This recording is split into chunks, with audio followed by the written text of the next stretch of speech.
In the beginning, there was darkness, and then, bang, giving birth to an endless expanding existence of time, space, and matter. Now see further than we've ever imagined, beyond the limits of our existence, in a place we call the universe. The universe is vast, wondrous, electrifying. But for space travelers looking for a thrill ride, it could be a one-way ticket. It's a place from which you can't return, or at least not in the form in which you went in. Go where no one has dared to venture. Take a virtual tour of the deadliest places in our galaxy and beyond.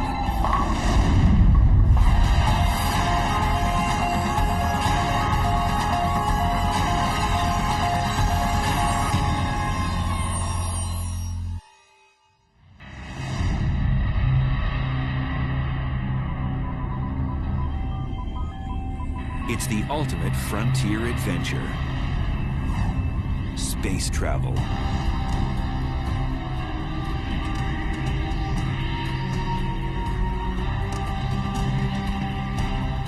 But when trekking through the galactic jungles, one must steer clear of the cosmic hot zones, places teeming with violence and intrigue.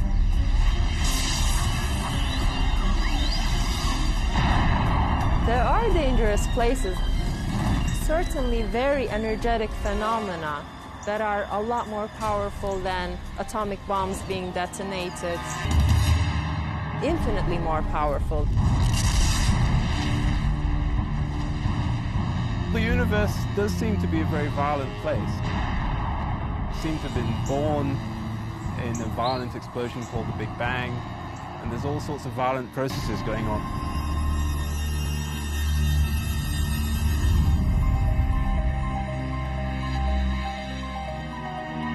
On December 27, 2004, satellites picked up the greatest cosmic explosion ever recorded.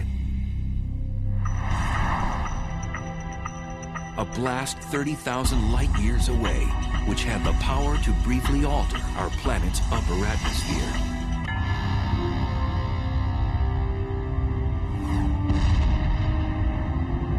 The blast was caused by a magnetar, the densest and one of the most dangerous stars in space. The magnetic field strength of a magnetar is about 1,000 trillion times the magnetic field energy of the Earth. And for reference, this would wipe the information off a credit card at a distance of about 100,000 miles away. Now this distance is sort of half the distance to the moon, so it's very nearby by astronomical standards.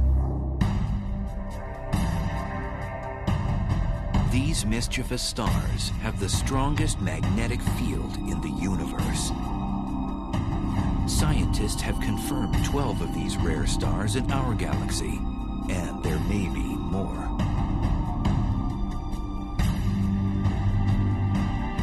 Caltech's Brian Cameron scans the Milky Way for these strange stars.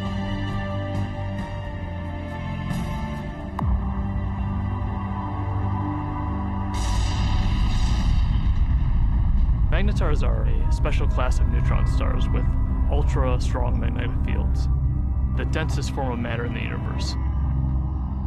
The first magnetar showed itself in the form of a high-energy event that was detected in the late 70s, although at the time we didn't know that it was a magnetar.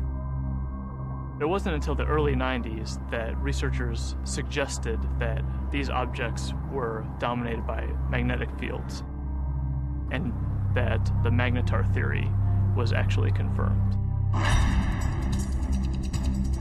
Magnetars are born out of the death throes of massive stars. When a star dies, it begins to collapse and go supernova.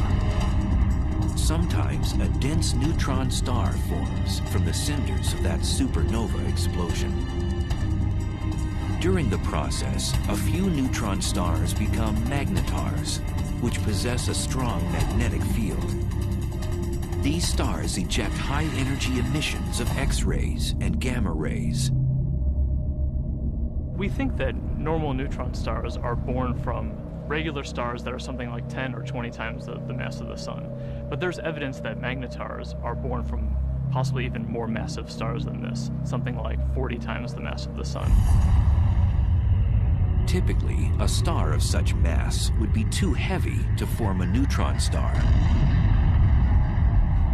Instead, its mass would collapse into a black hole. Black holes are formed from cramming a certain amount of mass in a certain volume, and for whatever reason, these stars are unable to do that. One theory is that some massive stars undergo a weight loss program right before exploding as a supernova, losing 90% of their mass. So instead of collapsing into a black hole, the emaciated star becomes a neutron star with extreme magnetic powers. When the magnetic force gets incredibly strong, it deforms the magnetar's crust, creating seismic events called starquakes on its surface. And eventually, this crust breaks under the stress, and the magnetic field reconfigures itself into a lower energy state. And when this happens, a fireball is launched off the side of the star. So starquakes on neutron star surfaces are thought to give rise to these giant flares that we see.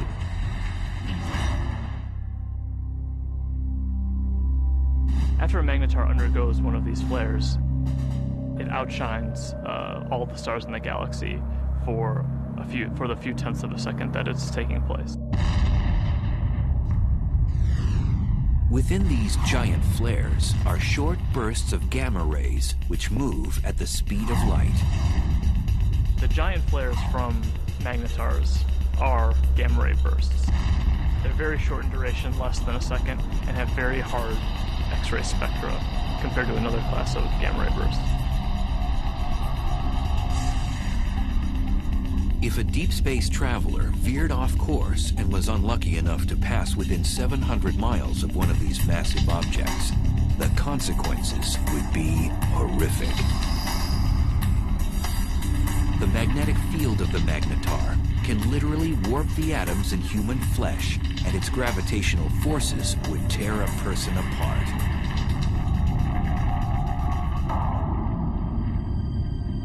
So then, how close would a magnetar have to be to wreak havoc in our solar system?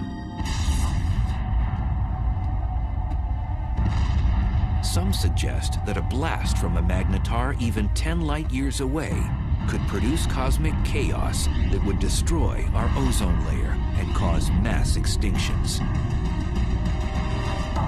The chances of that happening are so low that, they're completely implausible. It would be no different than a regular star passing through the solar system. And we know that the regular star has not passed through the solar system since the solar system formed.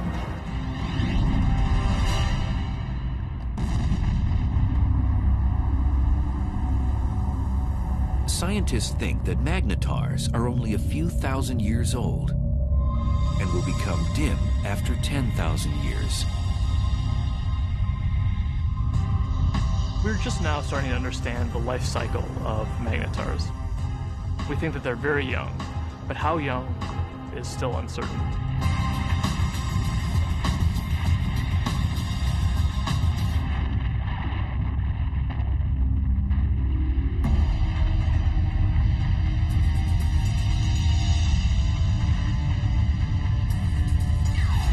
In addition to magnetars, satellites and ground-based observatories have been picking up other violent things in space. Scientists have now confirmed the existence of a phantom-like force that's so strong that it might very well be the most vicious phenomenon in the universe.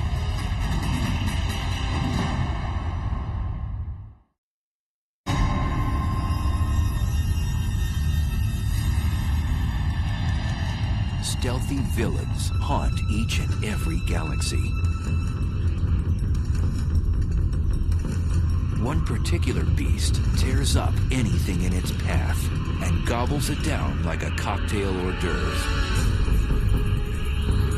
It's one of the most bizarre and destructive phenomenon in the universe, a black hole.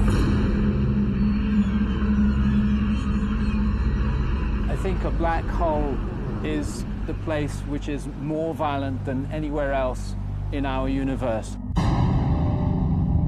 It's like going over the edge and you can't get back. It's fatal attraction, I suppose.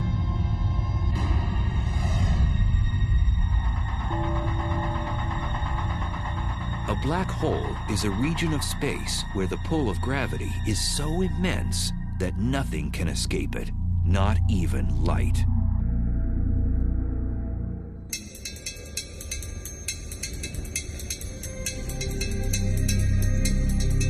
Astrophysicist and triathlete Ferial Ozel is attempting to unlock the mysteries surrounding this elusive cosmic force.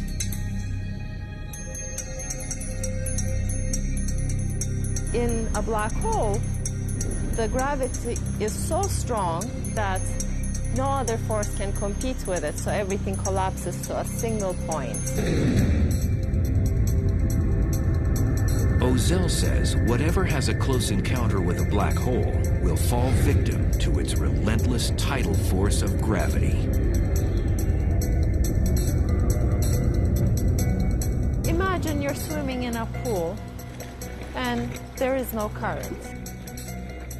You can go whichever direction you want. Now imagine you're taken out of this pool and you're in a river. Imagine a current that is much, much, much stronger. That the only direction that you could go would be with this current. The space around the black hole acts like this wild river. You could never fight this enormous drag that you feel.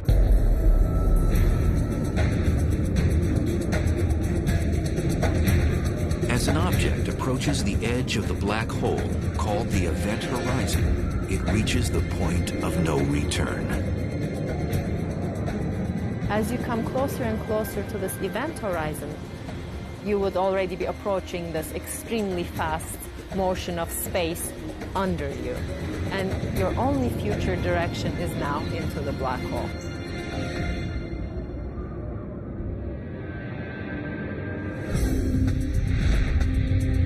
The idea of the black hole as a whole sometimes can be a little bit confusing. What it really is, in some sense, it's a place from which you can't return, or at least not in the form in which you went in.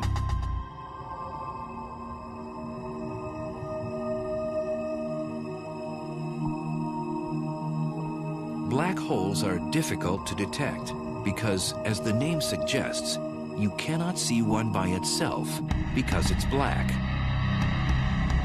But scientists have spotted a black hole when its gravity affects something else in space, such as a passing star. A completely isolated black hole would not be visible.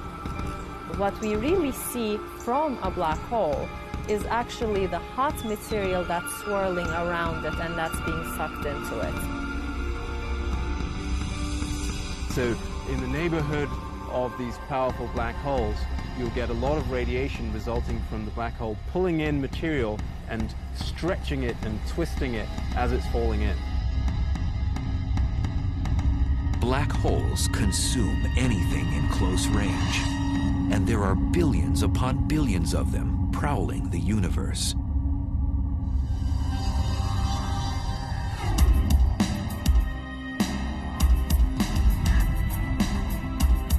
Astrophysicist Andrea Ghez is one of the world's leading black hole hunters. Black holes are not picky eaters. They'll dine on whatever get nearby. So they will happily eat gas. They will happily consume a star or a planet. When a black hole dines on a star, it does so first by tearing it apart. You might think of silly putty being stretched out. and then it just streams on in, sort of like water going down a drain. It's completely pulverized.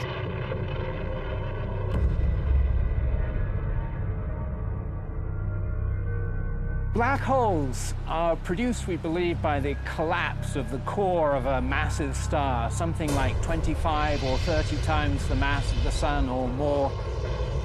When it comes to the end of its lifetime, a massive star burns its core all the way past helium, carbon, nitrogen, oxygen, all the way to iron, which has no more nuclear fuel.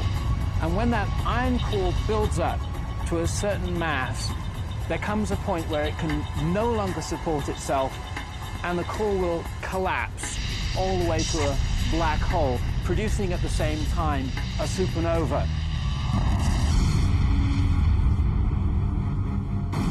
The supernova sends out explosive amounts of energy, so anything in its vicinity will get obliterated.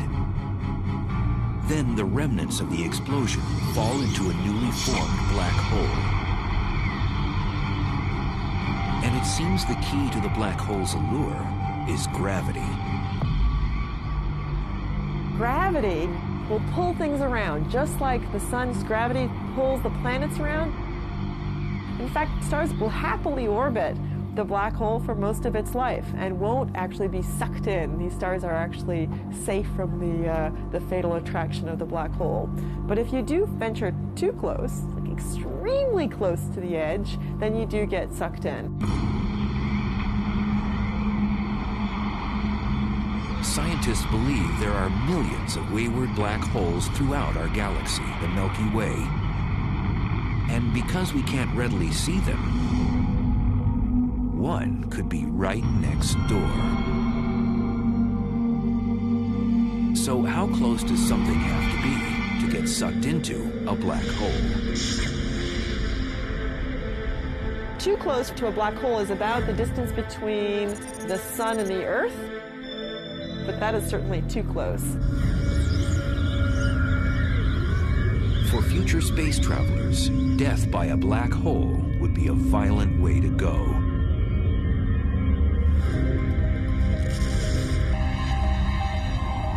The method by which a black hole could kill you depends on how big the black hole is. They come in two categories. Most of them are the stellar mass black holes, which are 5 to 30 times the mass of our sun.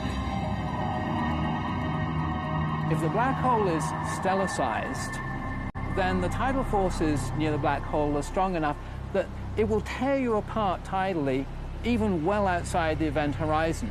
If you wanted to fall into a black hole, you certainly wouldn't want to fall into one of those. It will spaghettify you. But in addition to the stellar-sized black holes, there are others that are mammoth, millions to a billion times the mass of the sun.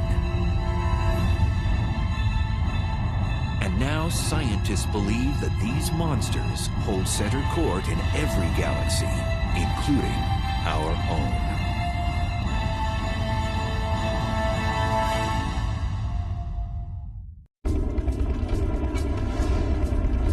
Black holes.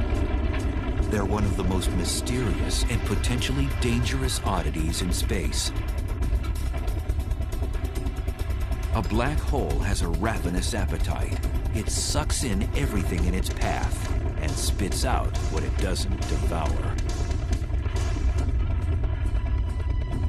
And now scientists have discovered there are supermassive black holes, which are millions of times bigger than their stellar mass cousins.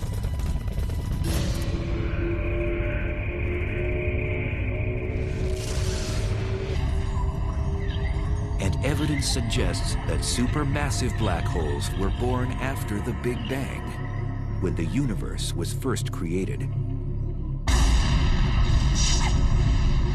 The leading idea is that they would have formed just like a stellar black hole from the collapse of the core of a massive star.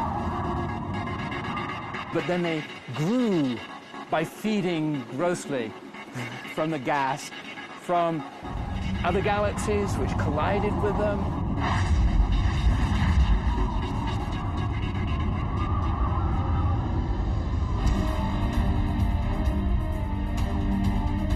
scientists have discovered that these black ogres wield their power in the center of galaxies. The supermassive black holes are at the center of the galaxy, most likely because they're the most massive object within the galaxy.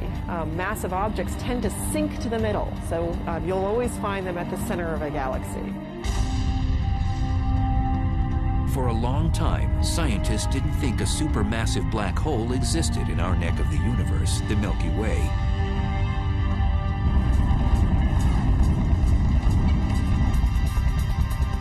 But in 1995, astrophysicist Andrea Ghez set out to prove one exists. We've done an experiment over the last 10 years to ask the question, is there a supermassive black hole at the center of our galaxy? And the way we did this experiment is to use the motions of stars at the center of our galaxy to test whether or not there's a large amount of mass inside a very small volume. And that's the proof of a black hole.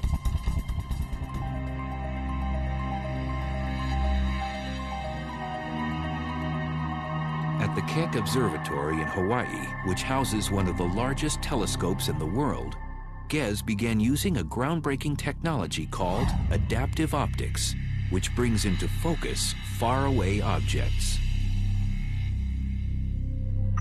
So this is without adaptive optics. This is what you would see. In this big square, there's nothing. We turn adaptive optics on, and you see the stars. This region contains the stars that provide the keys to our experiment. So we want to watch how these stars move. Ghez noticed that there was a large cluster of stars orbiting around an invisible object at the center of our galaxy. And they were moving at an unusually rapid rate. So we can actually see these stars that are really close to the center, and we can watch them go around. Those stars go around the black hole just the way the planets orbit the sun. The orbits tell us where the black hole is, so it's located right where the star is. That's the center of our galaxy. And the details of exactly how fast these stars are going around and how tight the orbits are tells us the mass of the black hole, which we think today is 4 million times the mass of our sun. For Ghez, confirming that a supermassive black hole indeed exists at the heart of our galaxy was like summiting Mount Everest. It was incredibly exciting to discover the supermassive black hole at the center of our galaxy, simply because it was a question we had set out to address. The question, is there a supermassive black hole? We could design an experiment that actually got at it.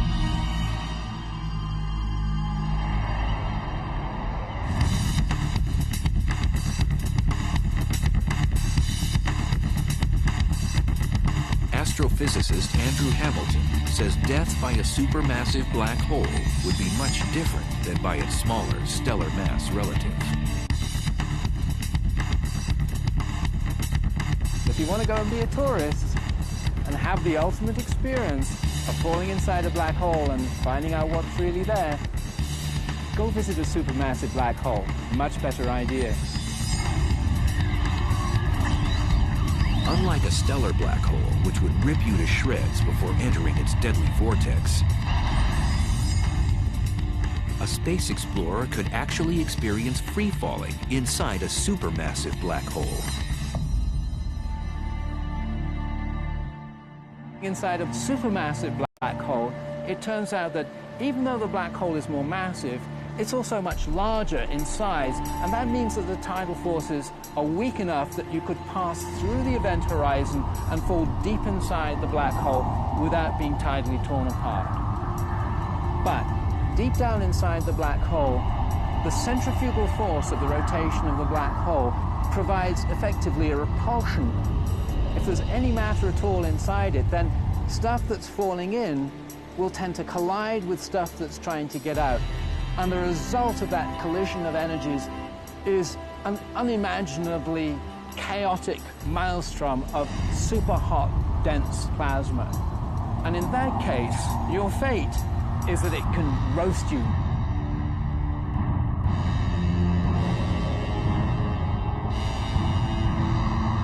So how close would space travelers have to be to get sucked into a supermassive black hole in the center of a galaxy?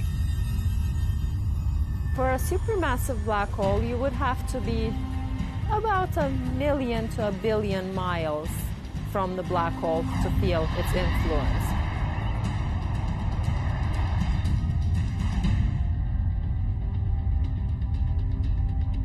Over the years, the Chandra X-ray Observatory has caught our galaxy's supermassive black hole nibbling on cosmic matter, not binging like other supermassive black holes. Our black hole is today inactive compared to other black holes. Our galaxy has very little gas at the center, and so there's nothing really for the black hole to feed on. It's not eating very much. It's going on a bit of a starvation diet. Our galaxy's supermassive black hole appears to be fasting. This is partly due to the fact that as a galaxy ages, less and less matter is present for it to gorge on. But in the future, it might be quite a bit more active if it ever gets a fresh supply of gas at its center to feed off of. One way to rejuvenate our supermassive black hole's appetite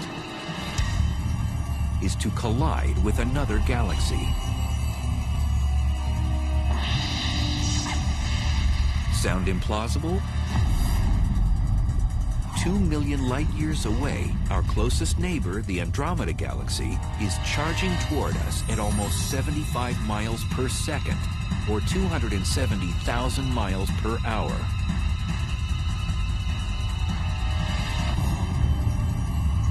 In the future, scientists predict the two galaxies will collide. And upon impact, the larger galaxy may engage in one of the most primitive acts known in the universe.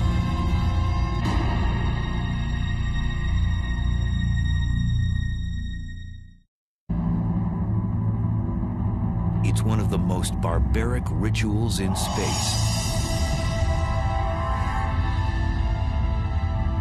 A larger galaxy eats a smaller one.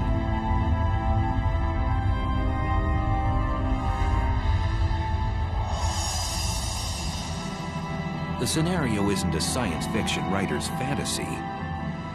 It's a cosmic reality. It's called galactic cannibalism.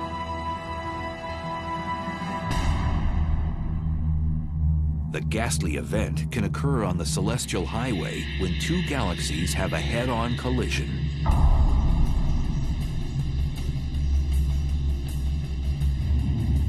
Both eventually meld together in a less than harmonious merger. If you're a galaxy, it's very violent. You're torn to shreds.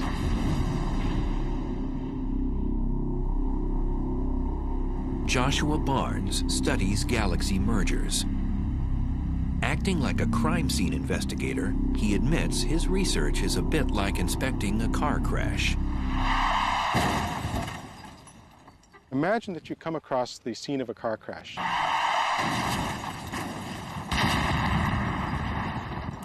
Two wrecked vehicles, but no witnesses, nobody to tell you what happened. All you have is the physical evidence.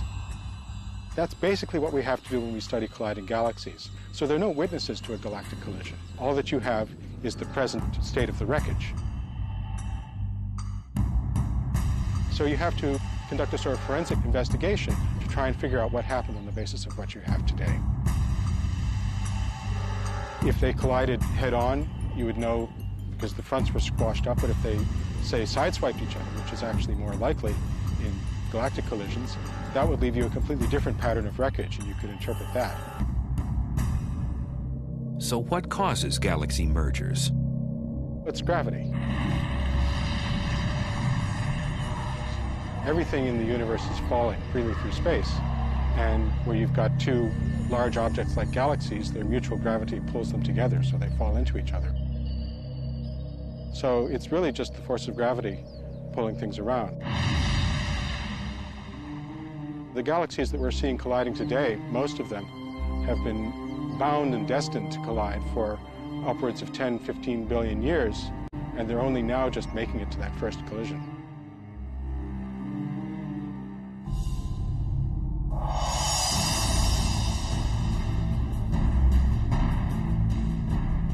Our own galaxy, the Milky Way, is moving toward our neighbor, Andromeda.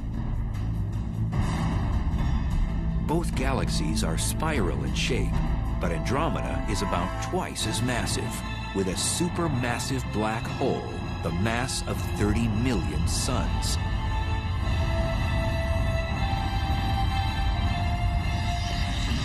It'll look a lot like a dance. And you see the two galaxies come close together, so they kind of dance around each other, getting closer and closer and moving faster and faster before they finally come together. But at the point of impact, these galactic dancers will do more than pirouette. Each one has a spiral disk of stars, and then surrounding that, a halo of dark matter, invisible material that we can detect by its gravitational field. These two dark halos, which are much larger, will overlap as the galaxies pass by. Eventually, as the two galaxies spiral around each other closer and closer, you can no longer distinguish them as separate systems, and finally the nuclei merge.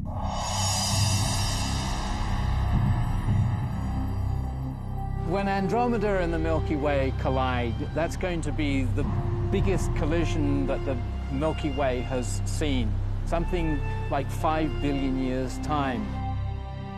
The good news is that we, the solar system, will have a grandstand view. What will happen is that two galaxies, their spiral disks, are going to get tidally torn apart into fantastical shapes.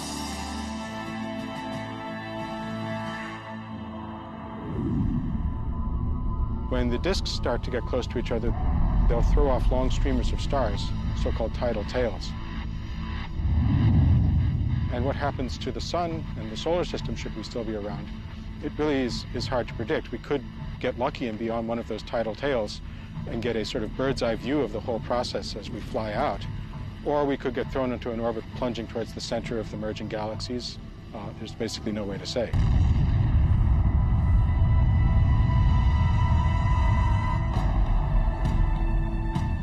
During the merger, if our solar system moves through the suburbs or the edges of Andromeda, we might not notice anything. On the other hand, countless stars and space material could be propelled towards the planets, potentially disrupting their orbits around the sun. Moreover, the entire galaxy could face cosmic upheaval. We could have consequences which would nonetheless be dangerous. First of all, we could have a lot of star formation as a consequence of the merger. Currently, both the Milky Way and Andromeda galaxy have plenty of interstellar gas, the raw material from which stars are born. Now that would mean a lot more evolved stars, supernova, going off in our vicinity. And that could create shock waves, blast waves, bursts of cosmic rays, which would have nasty consequences.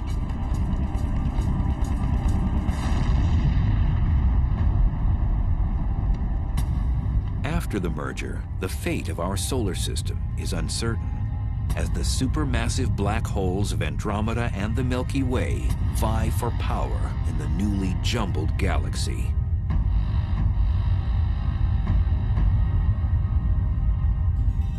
When they merge, they're going to form a new galaxy, and these two supermassive black holes will gradually spiral into the middle of the new galaxy. They will be a binary black hole for a short time. And these black holes will start to swallow gas as the collision stirs things up. Gas will fall into those black holes. They're going to turn on. They're going to start emitting radiation. But the potential for fireworks, possibly for fueling the black holes at the centers of the galaxies, matter falling into them, possibilities like that do exist. And then the only safe place to watch the process would be on one of those tidal tails riding out and escaping the collision.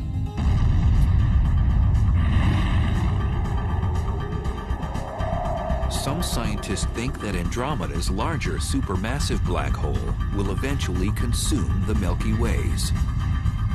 the two black holes will spiral in the center and become a binary black hole, and ultimately will merge with one another to become yet an even bigger supermassive black hole.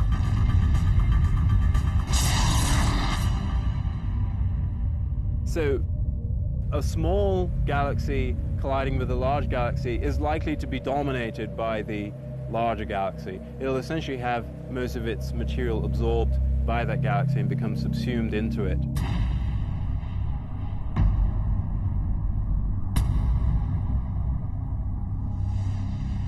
Scientists believe galaxy mergers are a way of life in the universe.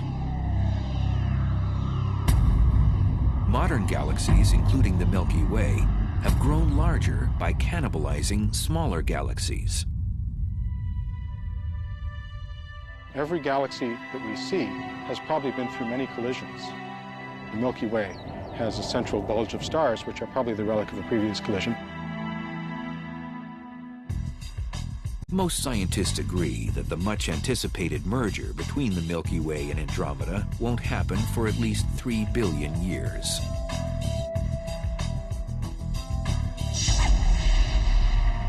But there may be more immediate dangers in space. In cosmic neighborhoods millions of light years away, there are hyperactive galaxies that have become the big bullies on the block.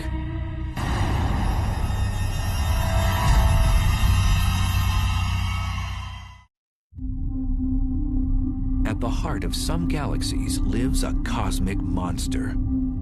It transforms a run-of-the-mill galaxy into one of the brightest and deadliest in space. Quasars are peculiar objects, each powered by a supermassive black hole that continually swallows large amounts of matter, 10 to 20 stars every year. At the core of these objects lives a very large black hole. And the role of that black hole is to actually generate a huge amount of energy.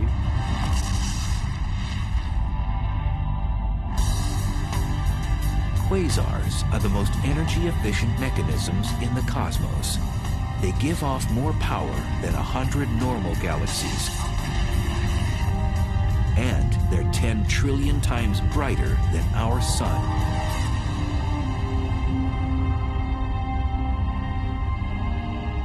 So how are quasars created in the universe?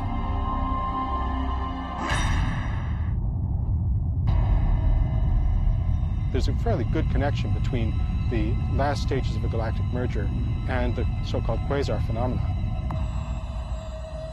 If that really happens in the case of the Milky Way and Andromeda, we could have, for a period of some tens or possibly even 100 million years, a quasar active in the center of the merged galaxies.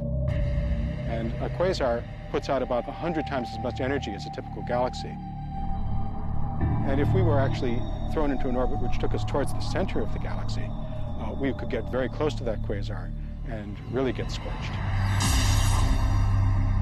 The word quasar stands for quasi-stellar radio source, which means star-like emitters of radio waves. The word was coined when the quasar phenomena was still a mystery. Now we know they're not star-like at all. In addition to emitting radio waves and visible light, quasars also give off ultraviolet rays, infrared waves, X-rays, and gamma rays. All deadly if something or someone gets too close. A quasar is a supermassive black hole at large distance that is active. It's powerful, it's emitting light, and we can observe it in many wave bands. Quasars were first discovered in the 1960s, but as radio telescope imaging got better, astronomers discovered that some of those quasars also have powerful jets beaming out of them. These particular quasars are called blazars, probably some of the most violent phenomena in the universe.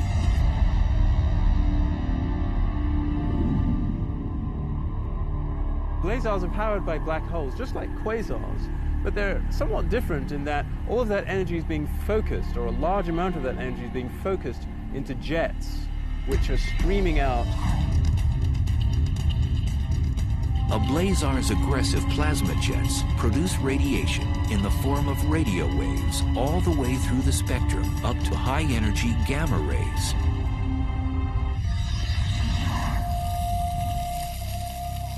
Astrophysicist Glenn Piner has been investigating the physical conditions at the centers of these exotic galaxies.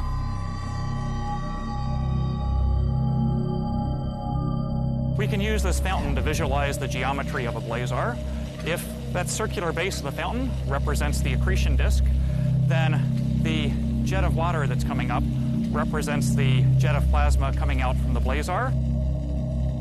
And if the Earth is sitting up in the direction that that water is going, then we would see this object as a blazar. To an astronomer, it's like looking down a fire hose. It really gets you in the eye. You see this bright, blazing thing that we call a blazar. These blazar jets move exceptionally fast. The fastest observed move at 99.9% the speed of light.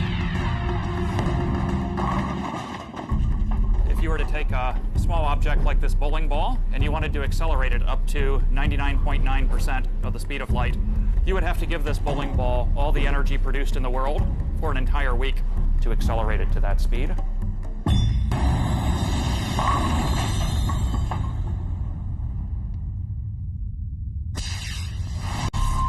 And in these blazars, we're accelerating not just small objects like bowling balls, but large masses of the mass of the planet Jupiter, or larger, to those speeds. So they're being given incredible amounts of energy by this efficient engine. Blazars pose unimaginable consequences to cosmic objects that get too close to its deadly jet. If there was a planet relatively close, a few light years from the actual jet, the radiation on that planet could be millions of times what it gets from the star. It would be continually exposed to high levels of radiation. So I don't think we want to look for life on a planet that would be orbiting a star that's in a blazar jet.